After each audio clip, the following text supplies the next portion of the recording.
මෙන්න මේ වදකාර error message එක fix කරන්නේ කොහොමද කියලා.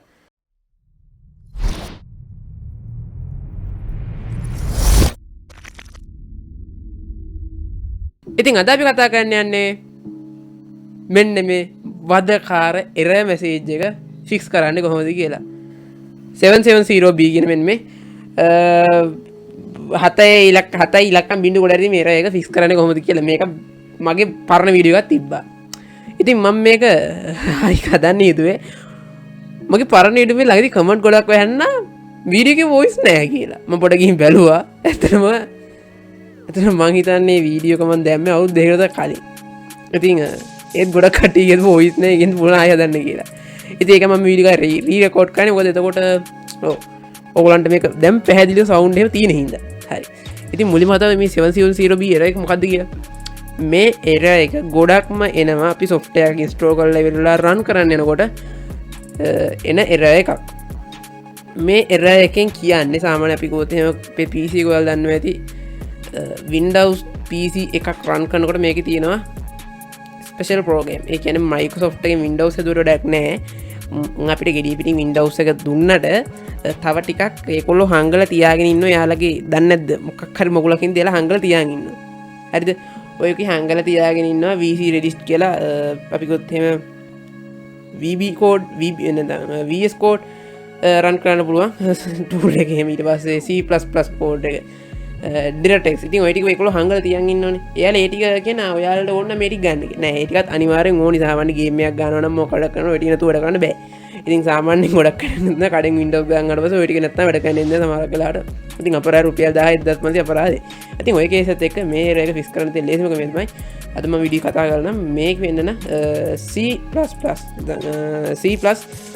code generate කරන්න නැත්තම් මේ අපි කොත් එහෙම VC register කියන එක install කරන්න ඔය PC එකේ මේ ටික අනිවාර්යෙන් තියෙන්න ඕනි. ඊට අමතරව DLL missing එක. DLL missing වුණොත් ඔයාලට පුළුවන් DLL ෆයිල් එක වෙනම අරගෙන ඒක රීප්ලේස් කරන්න. ඔයාලා දාලා missing වෙච්ච location එකට හරි simple දෙයක් simple task එකක් copy කරලා paste කරා. අරගෙන තිබ්බට install කරන්න ඕනි වෙනම අදාළ version එක. ඉතින් පළවෙනි දේ තමයි මේ VC Redis install කරනකොට ඔයා හැම අවුරුද්දකම වගේ ගොඩක් රට දාගන්න. ගොඩක් ප්‍රශ්න නැත්නම් සමහරවිට 2012 දාපු VC Redis C+ මේක රිටබ්ලේෂන් එක සමහරක් වෙලාවට අපි කිව්වොත් 2019 ආපු ගේම් එකක් ගන්න එකත් එන වැඩ නැහැ කියලා. නැත්නම් සමහරවල්ලාට ගේම් එකේ සවුන්ඩ් නැහැ. නැත්නම් ගේම් එකේ අපි කිව්වොත් එහෙම ෆ්‍රන්ට් වැරදි, ස්පෙලිං වැරදි.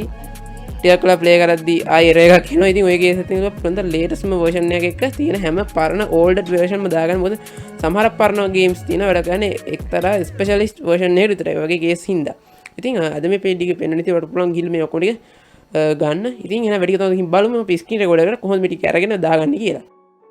හරි. ඉතින් ඔයාලගේ මේ ISAT007b කියන code error එක මෙන්න මේ ෆයිල් මිසින් නැත්තම් DL ෆයිල් මිසින් කියන මේ error එක fix කරගන්න ඔයාගේ PC එකේ තියෙන්න ඕනි දේවල් එන error එක හේතුවක් තමයි ඇත්තම කිව්වොත් අර අපි කලින් කතා කරා වගේ ඔයාගේ PC එකේ C++ code read කරන ඇත්තම C++ Visual C++ කියන language එක read කරන basic software ටික නැති වෙන එක. ඉතින් මේක සාමාන්‍ය Windows එකක් අපි කියන අලුතෙන් ගෙහුවට පස්සේ free හම්බෙන්නේ. කියන්නේ අපි කවුරුත් දාලා ඉන්නේ අපි එක දාගන්න ඕනේ වෙනම එලියෙන් අරගෙන. ඉතින් ඔයාලට පුළුවන් Microsoft site එකට ඇවිල්ලා ඒක ගන්න නිකම්ම ඒක තියෙන නිකන් ගන්න. ඉතින් ඔයාලට පුළුවන් මම පල්ලෙහා links දාලා තියෙනවා ගන්න. එහෙ නැත්නම් මේ වීඩියෝ එක බලන ඔයාලට පුළුවන් අපේ plk.blogspot.com කියන අපේ blogger site එකට ඇවිල්ලා මේක ගැන තව වැඩිපුර හොයන්න. හරි. ඉතින් ඊළඟ දේ තමයි .NET Core framework එක.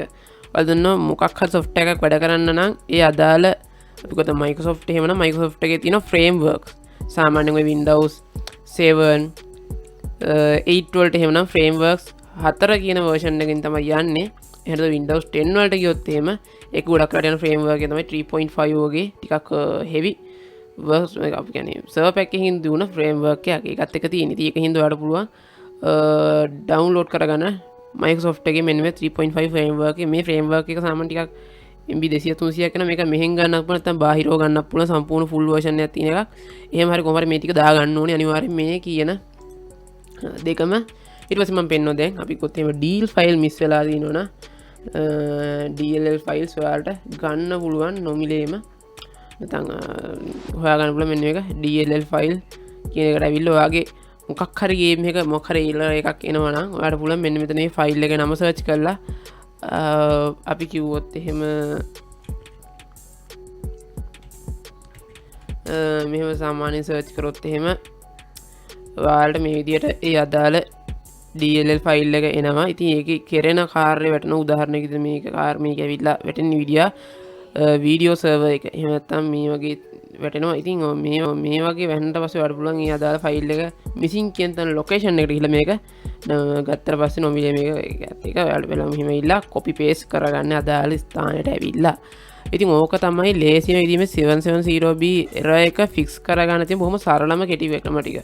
මෙන්න මේ මම පෙන්නන ටූල් ටික ඉන්ස්ටෝල් කරගන්න ඔයගේ PC එකට. ඊට පස්සේ මෙන්න මේ කියන DLL ෆයිල් මිසින් නම් ඒ ටිකත් ඔයාගේ PC එකට දාගන්න. ඒකට දාගත්තට පස්සේ ඔයාලට පුළුවන් ඔයාගේ සාමාන්‍ය විදිහට ඔයාගේ softwares ඊට පස්සේ ඔයාලා ප්ලේ කරන ගේම්ස් වගේ දේවල් හරියට වැඩ කරන්න.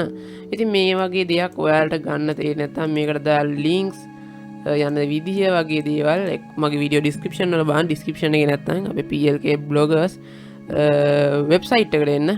එතකොට ඔයාලට පුළුවන් කෙලින්ම අපේ වෙබ්සයිට් එකට නැත්නම් මේ විදිහ අපි නිකම් පොඩි අත්දැකීමක් මම පබ්ලිෂ් කරලා තියෙන අපේ බ්ලොග් සයිට් එකට එන්න. ජෙනුයින් සයිට් එක දානවා. බ්ලොග් සයිට් එක පොඩ්ඩක් කට්ටියත් එක්ක පරිශීලනය කරන්න. ඉතින් ඕක තමයි අද මට වීඩියෝ වලට කියලා දෙන්න ඕනි උනේ. ඉතින් මම හිතනවා ඔයාලට මේ වීඩියෝ වැදගත් වෙන්න ඇති කියලා. තවත් බඩ ෂෙයා කරන්න මතක කරලා මේ වීඩියෝස් දිගටම බලන්න පිළිච්චා සබ්ස්ක්‍රයිබ් කරගන්න. මම කමෙන්ට් කරා එනිදී හැමෝටම අලුත් වීඩියෝ එකක් තවලට සුබ දවසක්.